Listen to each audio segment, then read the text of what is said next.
Yes, hello tradies. Welcome to the Air Raid Siren, brought to you by the great people at HBF. With 1 million members across Australia, HBF is your health dream team. Anything that tickles your fancy on this Sunday evening, Mitchell? Well, my pump up of the Thursday and Friday night footy in round 16 didn't go all that well because the games were... Two shocking games. They weren't amazing, were they? Let's hope we get better ones this week. North Melbourne and Essendon on 7 was a diabolical game. I did see a comment link actually on the YouTube suggesting that I brought that up to look after Channel 7. So I found Sam's burner on YouTube, which is good. No, you just found someone with a brain. A little bit different from me this week. So last week on this Just Quickly episode, we had someone point out the World Cup about the referee cam and what that would do for the AFL. Yes. Been watching a bit of the World Cup, and I think there's something else from the World Cup we can bring into the AFL, and it's the way that soccer, and not just the World Cup, but soccer in general, handles the advantage rule. No whistle is blown. The umpire waves play on. Have you done this? No, I just you've been in a cave for 10 years. What? Have you been in a cave for 10 years? No, the advantage rule has been broken since they invented it. Correct, and here I am talking about it again. Yeah. No, sorry, go on. I'm not having a go at you. It's just the AFL can't see the bleedingly obvious. Well, yeah, soccer is so simple and it works. Such an easy rule. Soccer has got so many things going wrong at the moment. The VAR, everything that's cooked with everyone's talking about these hydration breaks. Yep.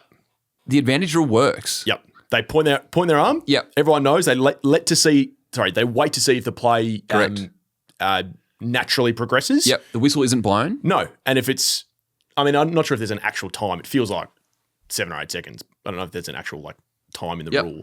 But it's common sense. Is the play going to naturally continue on? Yeah. No, it's not. Okay, he's been tackled. Let's bring it back. Yep. And then they blow the whistle. There's an example this morning in the Portugal game. Portugal got they could have had a free kick 30, 40 yards out.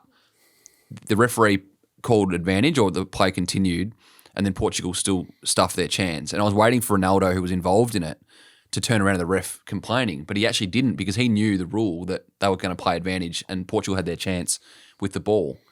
It went back to, I think they were playing Colombia, and the game continued on. There was no questions asked. The game moved freely. Everyone was aware of how it was going to go down. We just overcomplicate things sometimes in our game. Yeah. And I would love to see a bit more common sense brought into the AFL when it comes to the advantage rule. Yep. So mine's on a similar kind of, in a similar vein. I just watching the North Melbourne Essendon game today. I don't know if you guys watched it. There were so many stops in play for score reviews. Yeah. And I just I know I've mentioned this quite a few times, but I just think it's doing our game a disservice. Was that an overreaction to last night when they missed one in the showdown? Probably. But imagine how much better our game would be if we just let the umpires umpire. It would be quicker. Yes, we'd have mistakes, but there's mistakes anyway. I personally could live with the 1 in 20 howler that we get wrong. I know that some people would argue against that. And yes, it's $1 billion industry and let's get the right result, all that sort of stuff. But some of the camera angles we have, and I know that Greg Swan said that we've got the 8K cameras coming in that's much better vision. But we're trying to speed the game up. And yet a couple of these score reviews, we're checking marks on the line. Just back yourselves in, guys. Yeah. And it's not the umpire's fault. They're just being told what to do.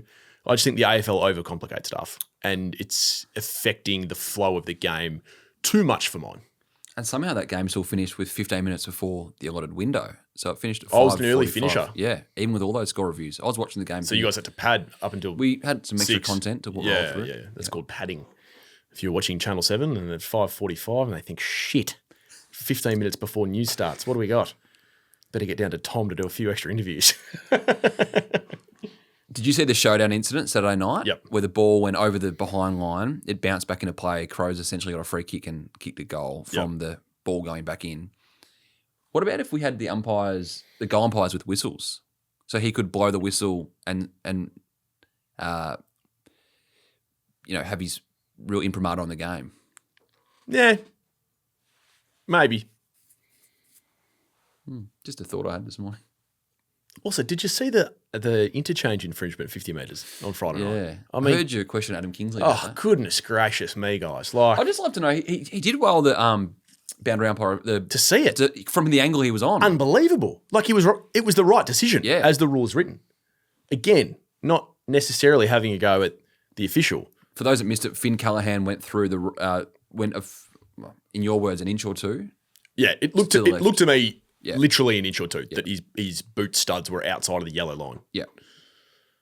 I mean, seriously. What did Kingsley say in the presser? Like the couple of inches difference. Like one thing that really is really interesting about our game is that something like that doesn't have any impact on the game, but it results in a shot on. Like the impact of something so small can have such a big impact. And it's the same with walking through the mark and a 50-meter penalty. Like it hasn't really stopped the player necessarily from Totally. making any difference with his skill, but I guess like every rule has. You've got to draw the line somewhere. That's right. Yeah. Every rule has a threshold. And so let's say Callaghan was 5 meters outside of the yellow line, and that meant that he could get back to defend or get back to score at quarter of a second earlier. Like the inches all add up. So I understand that the rule technically is correct, but goodness me, like if we're paying those. Yeah. So the whole last touch out of bounds or last disposal out of bounds now, when it trickles off their foot, everyone's calling for that to be changed next year for a clear kick or a handball. If they go that way, I think we're still going to have grey.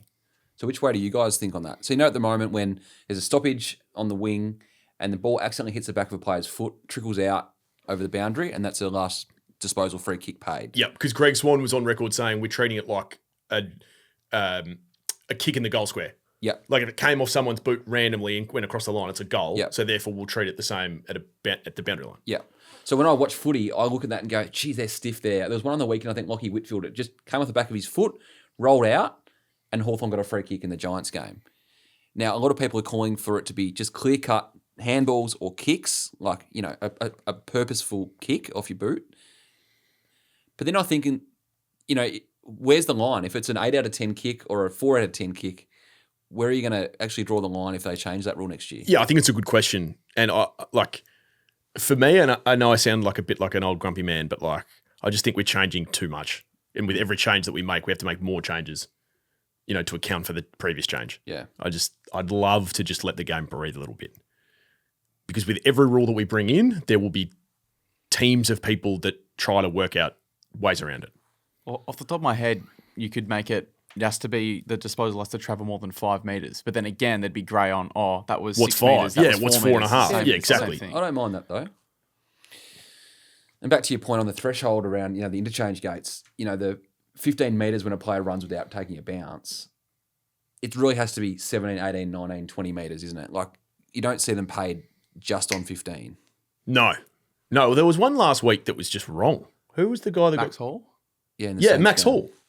He took 11 steps. That was just incorrect. Anyway, as we tend to on the air raid, we've gone down a rabbit hole. That's Mitch and I talking about rules. And Link, thanks for joining us on the air raid. Thanks to HBF. We'll see you next week.